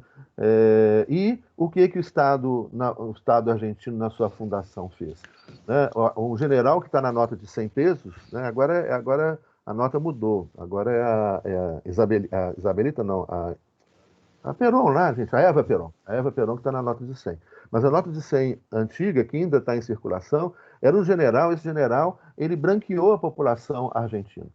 Né? Ele matou todos os índios, sobraram poucos para contar, e aí você pegar o Planalto, a planície, né, da Argentina, você tem montanhas ao norte e vai até o sul ali, que é a região de neve, a Patagônia, etc. Você pegar toda essa planície, o exército argentino saiu varrendo, né, a planície, matando todos os índios. Né? E a formatação do exército argentino era assim: ele botava na infantaria os soldados negros, propositalmente mal armados e mal treinados, mal armados e mal treinados. Então eles tinham um primeiro confronto com os índios, eles se matavam. E depois vinha a cavalaria branca e acabava de matar todo o resto. E aí então, né, eles matam grande parte da população negra, da população indígena na Argentina. Para criar um estado, Buenos Aires, a gente vai ver, né, principalmente descendentes de italianos e de espanhóis, brancos, né, muitos. Raramente, os indígenas, onde é que estão em Buenos Aires? Nós muito bem escondidos, os indígenas e os negros estão muito bem escondidos nas favelas, né, que estão bem escondidas ali naquela planície, né, que é Buenos Aires, e no interior da Argentina. Né? Então você tem essa construção dos estados modernos na Europa que passam por essa mesma lógica binária de subalternização do outro. E aí, só para ir caminhando e a gente ir para o próximo tópico, uma outra observação interessante. Olha só como é que isso está na cabeça da gente. Está na cabeça de todos nós aqui, mais ou menos. Por isso que a gente tem que tomar muito cuidado. Né? A Hannah Arendt falou que a gente tem, né, todos nós, principalmente os europeus, tem um Eichmannzinho, né, dentro da cabeça da gente. Assim, tem esse monstrinho racista pronto para despertar. Ele foi colocado lá na cabeça de muita gente, né, pela escola moderna, inclusive. Vocês, com certeza, muito menos, porque vocês não pegaram a escola que eu peguei. A escola que eu peguei era bem pancada, assim, né? Era bem moderna. Então, teve uma reportagem do Estado de Minas, o Jornal dos Mineiros. Essa reportagem eu tinha guardado aqui no meu escritório, mas teve um dia que teve uma tempestade, eu deixei a janela aberta, eu perdi um monte de livros, que molhou tudo, foi uma pena. Mas agora... Aí nos cadernos gerais do Estado de Minas, talvez vocês nunca tenham lido jornal, hoje vocês não leem mais jornal. Eu não precisa ler também, não. É tudo mentira, mal escrito, né, parcial, etc. Não lê, não. Busca informação com cuidado, separando o joio do trigo, em sites de universidades, né, na internet. Não precisa ler esse jornal aqui no Brasil. Tudo horroroso. Mas esse Estado de Minas, ele, no Cadernos Gerais, tinha uma reportagem que era assim. Você já deve ter visto o Estado de Minas no formato de papel, né? Também jornal no formato de papel está desaparecendo. Ele é grande, né? O formato dele é grande. Você tem jornais menores e tem jornais de formato grande. No formato grande, assim. E aí, o Cadernos Gerais, que era um caderno dentro do jornal, ele vinha uma reportagem escrita assim. Na parte de cima da reportagem tinha uma fotografia da Praça da Liberdade, num domingo ensolarado, fotografia colorida, escrito assim: a praça é nossa. E aí então tinham pessoas correndo, cachorrinhos de raça correndo com seus donos, aguinha para cima, né, plantas coloridas, bem cuidadas, uma praça limpa, linda, nossa Praça da Liberdade. Está ali. E aí vem uma reportagem: a Praça da Liberdade foi reformada, Paraná, com apoio de empresas. Hoje a praça está limpa, bem cuidada. O Belo Horizontino pode visitar a Praça da Liberdade, etc. Né? E aí então está lá. Aí na parte de baixo da reportagem está escrito assim: a praça é deles. Olha só, nós versus eles. Um jornal de 5 anos atrás. Está escrito assim: a praça é deles. E aí, então, tem um retrato de uma praça na periferia de Belo Horizonte. Não tem aguinha para cima, né? O dia não está ensolarado, né? Não tem cachorrinho de raça correndo, tem 2 ou 3 pessoas em situação de rua dormindo na praça, né? Com mais uns 2 ou 3 cachorros vira-latas dormindo na praça. E aí a reportagem fala: as praças dos bairros, etc., estão abandonadas. E eles, né? Eles, o outro subalterno, a pessoa que dorme na rua. Eles, esse inferior, né? Esse sujeito que suja a rua, esse sujeito que incomoda a gente, porque ele está dormindo na rua, né? Afinal de contas, ele escolheu dormir na rua. É tão bom dormir ao ar livre, né, gente? Vocês já experimentaram dormir na rua? Sabe que eu já dormi na rua uma noite, na fila para comprar ingresso para o jogo do Cruzeiro na final da Libertadores? Olha, e confesso, eu não consegui comprar o ingresso, mas também foi aquele que a gente perdeu de 2-1 na final, lá para aquele time da Argentina. Não consegui comprar ingresso e não achei legal dormir na rua, porque passa barata, passa rato. E olha que eu ainda levei. Eu dormi na rua, gente, ali perto, ali onde era a coisa do Cruzeiro, na Savassi. Dormi na rua, na fila, gente, para comprar ingresso para mim e meus filhos. Não consegui comprar ingresso, não, mas acabei que eu consegui com um amigo, ele tinha comprado, vendeu para mim, eu assisti lá o jogo do Cruzeirão, né? Cruzeirão da China Azul, né? Mas, mas não é bom não, gente. Não é bom não. E olha que eu não preciso, né, dormir na rua. Eu dormi ali por opção, porque eu sou um cruzeirense de coração. Olha como eu sacrifiquei pelo meu clube, né?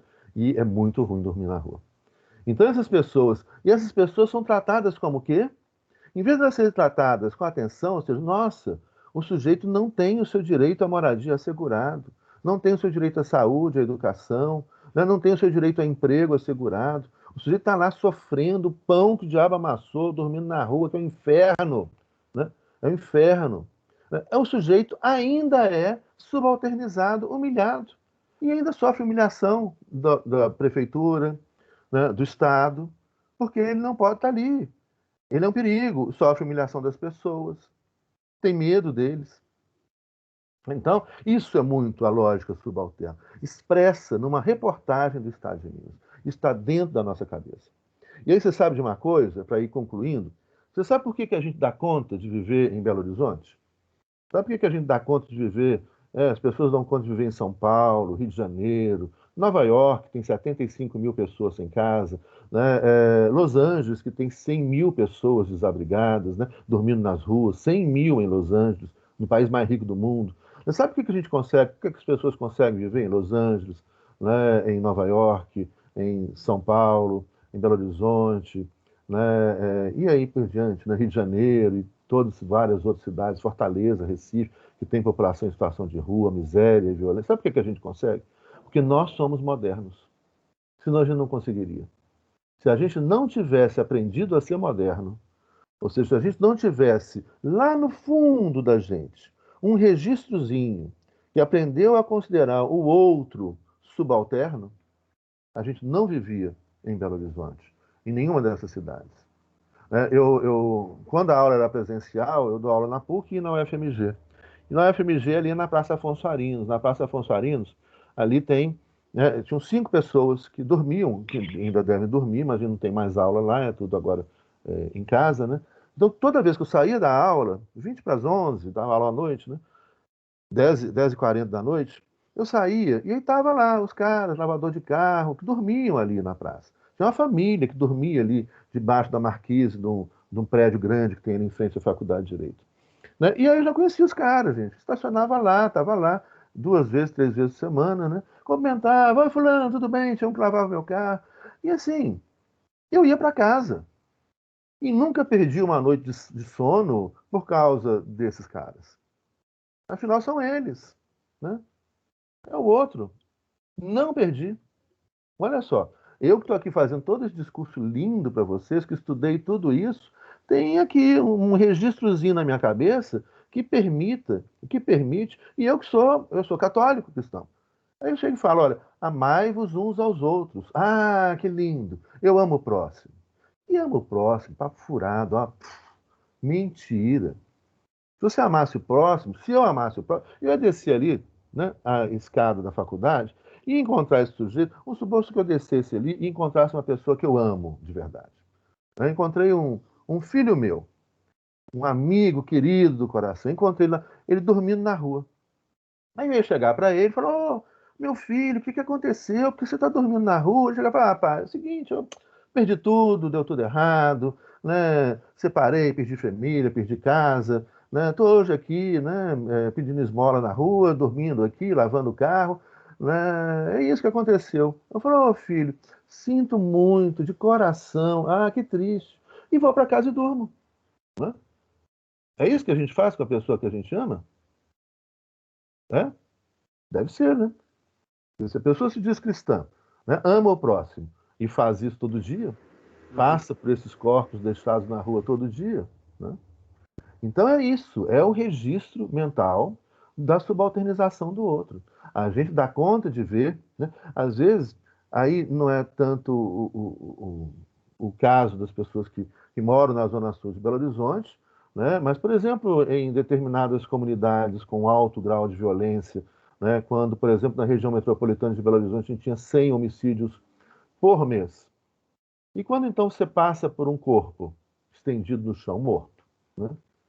E consegue ir para casa e dormir numa boa. Né? Então, isso a gente só consegue viver, isso é a racionalidade moderna. Porque há um outro. Tem um livro, esses vão ler, um romance do Eça de Queiroz. Já ouviram falar o Eça de Queiroz? Queiroz dele, eu não sei se é com Z ou com S, gente, depois vocês confiram. É um escritor português fabuloso. O livro chama O Mandarim.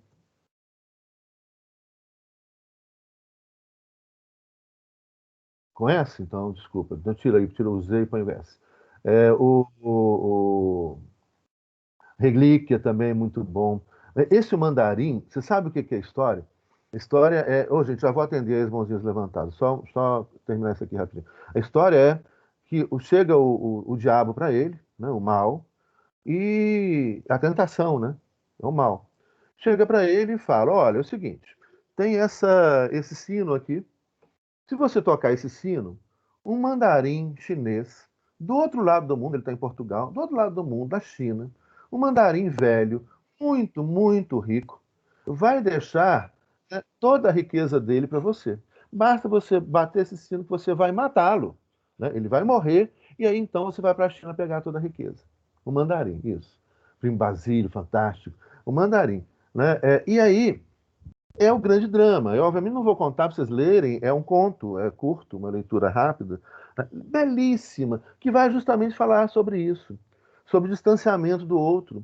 Né, se a morte do outro importa, e importa em que medida? Mas o outro já está velhinho.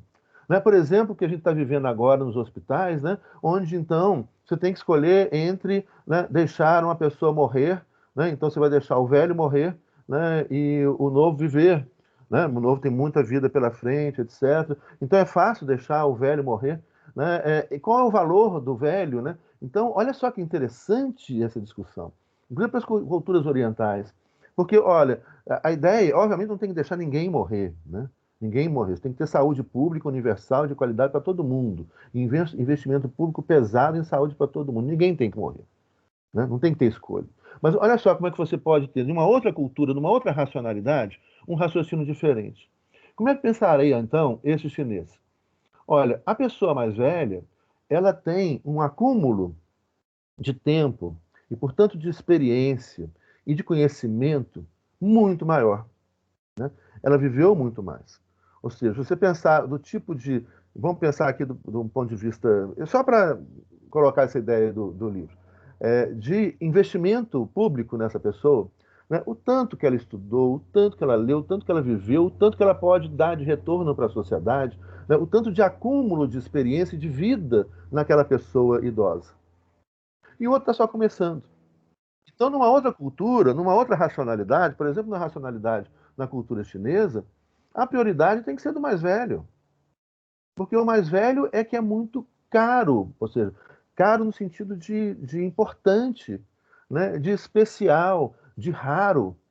O mais velho é raro, porque ele tem um raro conhecimento, uma rara experiência. E por isso ele tem que ser mais respeitado do que o mais novo. Né? Veja bem, aqui eu não estou optando por um lado ou pelo outro. Como eu disse, minha opção é que todo mundo tenha, né, o mesmo tratamento. Mas olha como é que é possível pensar o mundo de uma forma diferente. Olha como é que ou como as pessoas pensam as culturas, como é que você tem racionalidades diferentes. E que são racionais, ou seja, que são lógicas, mas que têm lógicas distintas, né? Tem uma racionalidade diferente. Bom, gente, quem levantou a mão aí? Vamos atender os pedidos, porque também todo dia a gente passa muito do nosso tempo, né? A gente vai, né? Aí, deixa eu ver quem levantou a mão aqui. Tá. Bruno, depois Otávio. Foi nessa ordem, gente, tá correto? Foi, correto, foi isso mesmo. Então vamos lá, Bruno. Professor, eu só queria te falar, você estava falando daquela situação do morador de rua, né? Que tipo assim, você deu aquele exemplo seu, né? Do morador de rua que é um amigo seu, você encontra ele, você vê ele naquela situação e mesmo assim não ajuda. Aí eu estava lembrando de um caso que eu vi, acho que aconteceu aqui em BH, um morador de rua, ele foi queimado, vivo, Sim.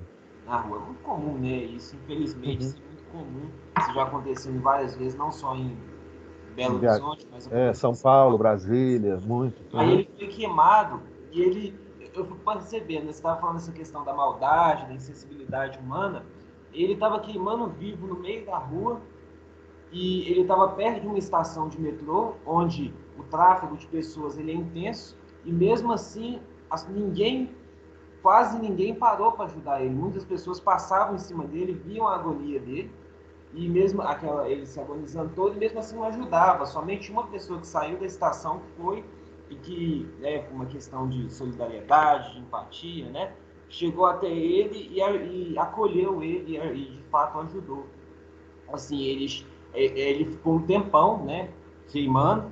Infelizmente ele estava em carne viva. Quando a moça chamou o SAMU chegou, levaram ele para o hospital, acho que foi a UPA do Centro-Sul, e quando chegou no hospital, com poucas horas, ele havia falecido. Mas eu penso assim, se alguém tivesse ajudado ele antes, ele poderia não ter ido a óbito. Exatamente. E aí a gente pode começar a pensar no significado, por exemplo, de ser cristão, né? Do que é amar o Você imagina próximo, muitas se pessoas não preocupar com o precisam, outro, né? isso dizer. E como que essa lógica binária, ela atua tão fortemente dentro de nós modernos, né? Dentro das nossas cabeças. Essas pessoas que passaram ali, com certeza, ela é o que está atuando dentro da razão delas, né? Dentro da racionalidade, né? É essa proteção. É isso, então, é que foi dito ao soldado português e espanhol. Não tem problema estuprar essas mulheres indígenas, não tem problema escravizar essas pessoas, não tem problema matar essas pessoas, porque elas é outra categoria de pessoas, elas parecem gente, mas não são, elas não têm alma, né? É esse tipo de raciocínio que está por trás de todas as violências modernas, né? A diferença, por exemplo, né, por que que. Só uma pergunta, já vou passar para o Otávio. Só um seguinte. Por que que, por exemplo, os Estados Unidos bombardeiam com tanta facilidade, né, o Iraque, o Afeganistão, né, e não bombardeiam com a mesma facilidade a Venezuela, por exemplo? Sabe por quê? Né, porque os venezuelanos são cristãos e os iraquianos e afegãos são muçulmanos. O outro está lá, a base disso está lá na fundação do Estado moderno na Espanha e a expulsão do outro judeu e do outro muçulmano, né? Olha o que Hitler fez com os judeus. Moderno, Hitler era ultramoderno. O nazismo é ultramoderno. É exterminar o outro diferente, é o outro que tem a outra religião diferente da gente, né? Então, vai lá, diga, Otávio. Tá me ouvindo? Sim, sim. Eu ia perguntar exatamente dessa questão aí do nazismo, se foi essa lógica que justificou, naquele contexto específico, fazerem aquilo com os judeus, inclusive a própria igreja que apoiava o. Foi isso que justificou na época? Sim, sim. Otávio, nós vamos estudar detalhadamente, minuciosamente o nazismo e o fascismo, porque a gente precisa fazer isso nesses tempos de retorno, né, do neofascismo e neonazismo. Então, isso eu vou explicar com muita mais propriedade no momento que a gente chegar nessa matéria. Mas, inicialmente, então, obviamente que a complexidade é maior, mas é isso que está em jogo, sim, Otávio. Então, você está certo, né? É a ideia, né, o nazismo ele é ultramoderno. Ele é uma exacerbação dessa modernidade, ou seja, ele exacerba determinadas características da modernidade. A uniformização, a padronização, né? É toda uma nação uniformizada, com uniforme CAQ, com a suástica no braço, civis e militares. Então, a uniformização. Né? A uniformização então, é o homem branco superior, e isso é ultramoderno, né?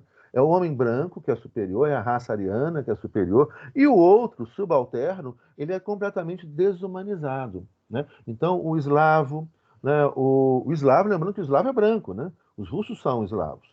Mas aí você sabe qual é o racismo em relação aos eslavos, né? Que o cabelo dos eslavos é amarelo claro, e o cabelo dos germânicos, vikings, é amarelo forte. Olha o grau de piração desse povo. Se vocês olharem, por exemplo, depois olha a cor do cabelo de um eslavo, de um russo, né? Um amarelo clarinho, clarinho, clarinho. E o amarelo viking, germânico, né? Sueco, alemão, é um amarelo forte. Então, isso faz com que os. Olha só que povo doido! É a cor da pele, a cor do cabelo, o formato da boca, do nariz. Os nazistas começam a fazer, isso nós vamos estudar também, eles medem o tamanho da testa de um ariano, né? Então tem que ter tantos centímetros do final do nariz até o início aqui, o final da testa, né, início do cabelo aqui, né? O queixo tem que ser quadrado, né? Eles têm geralmente um formato aqui mais aberto, né? Esse osso aqui mais destacado, né? E isso é ser ariano, né? Então é porque o formato do queixo, o formato da boca, o formato do olho, a cor do cabelo, a cor da pele, o jeito do nariz. Olha que piração, gente. Os caras se matam, né? E eles criam isso. Quem é? É muito moderno. O padrão é o homem branco, norte-europeu, germânico, né? Lembrando que a cultura germânica, as línguas germânicas, ingleses, suecos, holandeses, alemães, né, noruegueses, finlandeses não, os finlandeses já são eslavos. Então, você vai ver a cor do cabelo dos finlandeses já é diferente, o formato do rosto já é diferente, né? Então, eles são considerados inferiores. É a lógica binária de subalternização, né? Agora, por trás disso, o que sempre existe, gente, e que nós vamos estudar? Interesses econômicos poderosos, né? Riqueza, poder, né? É isso. É esse inferno, né, do dinheiro. Está sempre por trás dessas coisas. Mas isso nós vamos. Ah, pois é, um lindo filme, Júlia. A Escolha de Sofia. Pesadão, né? Eu vi há muito tempo. Eu nem lembro mais assim. Eu vi tem muitos anos. Esse filme deve ter uns 20 anos, né? Eu vi, achei muito, muito bom. Professor, entendi. Obrigado, viu? Tá entendido. Mas nós vamos voltar, Otávio. Vamos sim, vocês vão saber, né, dar uma aula de nazismo e fascismo, né? Aí quando a pessoa chegar e falar, porque o nazismo é de esquerda. Não, não. E mesmo porque, veja bem, não precisa acusar a esquerda de nazista, porque a esquerda tem seus próprios pecados. Teve Stalin. Então, se você falar mal da esquerda, fala do stalinismo. Se quiser falar mal da direita, fala do nazismo, do fascismo, né?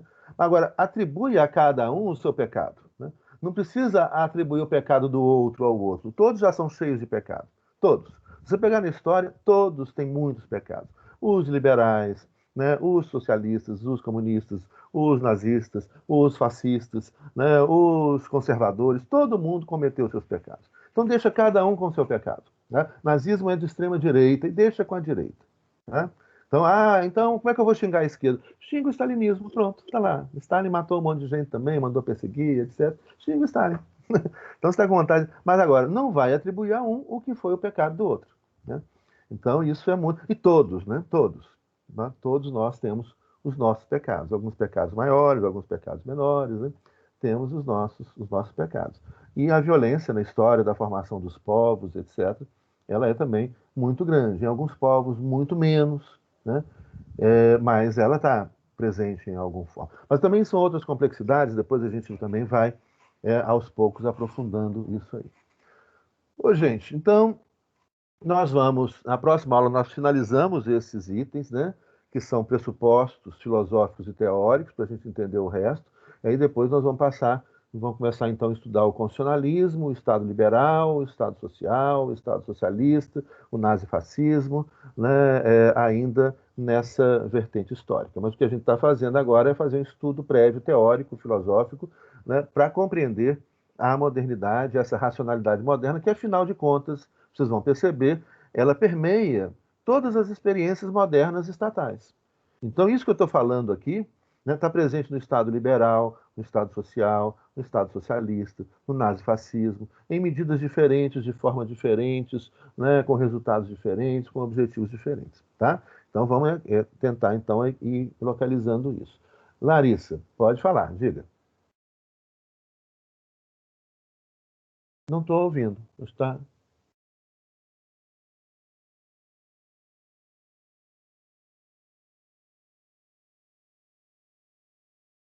Larissa, está sem som. Vocês estão ouvindo? Eu não estou conseguindo ouvir. Não, para mim Agora, também tá mudo. agora fez som. Vai.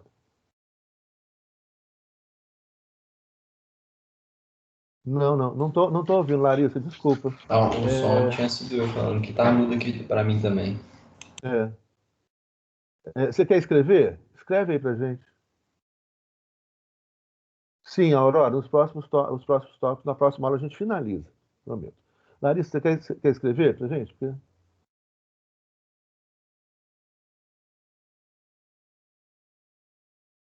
Ah, então tá. Sim, nós vamos finalizar isso nos próximos tópicos, tá? Com certeza. E aí, é isso então. Falou então, gente. Então, beleza? Valeu, professor. Falou então. Obrigada. Valeu, professor. Bom dia. Até Obrigado. mais, Tchau, Hélio. professor. Bom professor. dia, boa semana. Tchau, professor. Obrigada. Até a próxima semana. Obrigado, professor. Valeu, valeu.